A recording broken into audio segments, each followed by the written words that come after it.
আসসালামু আলাইকুম রহমতুল্লাহি ওবরাকাত। স্বাগতম আরও একটি নতুন ভিডিওতে। আজ আমরা শিখব কিভাবে এক্সেল দিয়ে একটি ব্যাংকের পাসবুক তৈরি করতে হয়। তো প্রথমত আমরা এই ডাটাটা তৈরি করে নিব। তো তৈরি করার পরে আমরা এখানে দেখব যে এখানে বলা হয়েছে date and time, previous balance, deposit, withdraw, current balance. Previous balance মানে পূর্বের জমা। আপনি যখন আর্থিক প্রতিষ্ঠানে কোথাও লেনদেন করবেন, তখন আজকে যখন টাকা জমা দিতে যাবেন, তখন অবশ্যই আপনি কর্মকর্তাকে জিজ্ঞাসা করবেন যে আমার আগের জমা কত টাকা আছে। এই আগের জমাটাই হচ্ছে এই যে ঘরের ভিতরে বা এই কলামে আপনি এগুলো লিখতে পাবেন। তারপর আপনি যখন টাকা জমা দিবেন, সেটা হচ্ছে ডিপোজিটের ঘরে বসাবেন। যখন আপনি আবার কিছুক্ষণ পরে বা কিছু সময় পরে আপনার কিছু টাকা লাগতেছে, উত্তোলন করবেন, সেই ক্ষেত্রে এই ঘরে বসাবেন। তাহলে এটার নাম হচ্ছে উত্তোলন।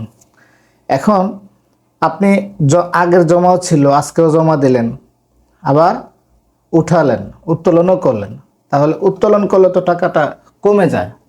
তো এই জন্যে আজকে সব হিসাব কিতাব কমপ্লিট করার পরে যা বাকি আছে সেটাই হচ্ছে কারেন্ট ব্যালেন্স, দ্যাট মিনস বর্তমান জমা। ধরে নিলাম আগে আমার ৫,৫০০ টাকা জমা ছিল।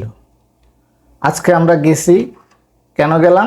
জমা দিতে গেলাম। ধরেন ২,৫০০ টাকা আজকে আবার জমা দিলাম। বিকালবেলা আবার টাকা লাগতেছে, আবার প্রতিষ্ঠানে গেলাম, আমার ১৪০০ টাকা লাগবে উত্তোলন করার জন্য। সেই উত্তোলন করলাম ১৪০০ টাকা। এখন আমাদের কাজ হচ্ছে আমার বর্তমান জমা আর কত টাকা আছে। এখন আমি যখন এটাকে ফর্মুলা করতে যাব, তো ফর্মুলাতে আমরা জানি যে সবসময় আগে ইকুয়াল কল করতে হয়। ইকুয়ালটা দেওয়ার পরে এই যে প্রিভিয়াস ব্যালেন্স, দ্যাট মিনস গতকালকের যে জমাটা ছিল, এই জমাটা আর আজকের জমাটা, এই দুটোই আমার কি হয়েছে, জমা হয়েছে, সেটা যোগ করে ফেলবো। তো প্রথমে আমরা প্রিভিয়াস ব্যালেন্সের ঘরে মাউস দিয়ে ক্লিক করব, তারপরে কিবোর্ড থেকে প্লাস চিহ্ন, তারপরে ডিপোজিট, এটা ক্লিক করব। তাহলে এই ২ টাকা আমার জমা হয়ে গেল, এই ২ ঘরের টাকা। এখন আমার যেহেতু উত্তোলন করলে টাকাটা কমে যায়, সেহেতু আমরা এটাকে আবার মাইনাস করে উইথড্রর ঘরে ক্লিক করব। কিবোর্ড থেকে এন্টার প্রেস করব, আমাদের আজকের হিসাব চলে আসছে। তো এখন যেহেতু এই ফর্মুলাটা আমরা করছি, সেই ফর্মুলাটাকে আমরা যদি এখানে এই যে কর্নারে যে কালো চিহ্নটা ধরে যদি আমরা মাউসটা ড্র্যাগ করে নিচের দিকে টান দিই, তাহলে সব একসাথে বের হয়ে যাবে। আমরা হিসাবটা বের করে ফেললাম। এবার আগামীকালকে যখন আমরা পরের দিন আমরা টাকা জমা দিতে যাব, তখন আমাদের আগের ব্যালেন্স অর্থাৎ প্রিভিয়াস ব্যালেন্সটা কত দেখাবে। তো গতকালকের ব্যালেন্সটাই হচ্ছে আজকের ব্যালেন্স।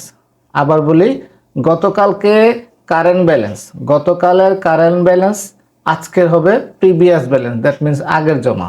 তো এই টাকাটা প্রতিদিন আমাকে এখানে আনতে হবে। তো আমরা একটা ফর্মুলা করে ফেলি। প্রথমে ইকুয়াল ক্লিক করব, তারপরে কারেন্ট ব্যালেন্সে ক্লিক করব, কিবোর্ড থেকে এন্টার প্রেস করব। তাহলে এই টাকাটা আর লেখা লাগবে না, অটোমেটিক চলে আসবে। তাহলে এখন যে কাজটা করলাম এটাকে ফর্মুলা বলা হয়। তো আমরা কি করব, কর্নারে ক্লিক করে আগের মতো এভাবে ড্র্যাগ করে নিচের দিকে টান দিব। তো এখন আমরা প্রতিদিনের কাজটা হয়ে যাবে অটোমেটিক। এখন আজকে আমার পূর্বের জমা ছিল ৬,৬০০ টাকা, আমি আজকে জমা দিব আরও ধরেন ১৬০০ টাকা, আর উইথড্র করব ধরেন ২৪০০ টাকা। এবার এন্টার প্রেস করলাম, কিবোর্ড থেকে এন্টার প্রেস করলাম, অটোমেটিক চেঞ্জ হয়ে গেছে, অর্থাৎ কারেন্ট ব্যালেন্সে চলে আসছে। কারেন্ট ব্যালেন্সটা আবার পরের দিন ওখানে চলে গেছে।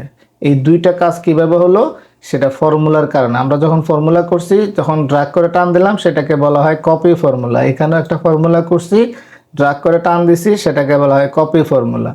এবার আমরা পরের দিন ৪ তারিখে আমরা গিয়ে শুধুমাত্র ডিপোজিট করব, অর্থাৎ জমাবো, কোনো উত্তোলন করব না। প্রেস করলাম এন্টার, দেখেন অটোমেটিক চেঞ্জ হয়ে গেছে।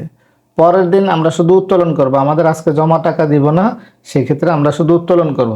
ধরে নিলাম আজকে আমি ৪২০০ টাকা উত্তোলন করলাম, দেখেন আমরা অটোমেটিক চেঞ্জ হয়ে গেছে। আজকে আমরা উত্তোলন জমা দুটোই করব, তাহলে আমরা ধরেন ১৫০০, এখানে ধরেন ১২০০,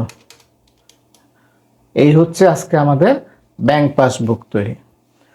তো আজকে আমরা এইটুকু যা শিখলাম, তার ভিতরে যদি আরো কারো প্রশ্ন থাকে তাহলে কমেন্ট বক্সে লিখে দিবেন, আমি ইনশাআল্লাহ উত্তর দেওয়ার চেষ্টা করব। আর ভিডিওটি যদি আপনাদের একটু ভালো লেগে থাকে তাহলে লাইক করতে ভুলবেন না, শেয়ার করতেও ভুলবেন না। ধন্যবাদ সবাইকে, আবার দেখা হবে পরবর্তীতে কোনো এক ভিডিওতে। আসসালামু আলাইকুম ওয়া রাহমাতুল্লাহি ওয়া বারাকাতুহু।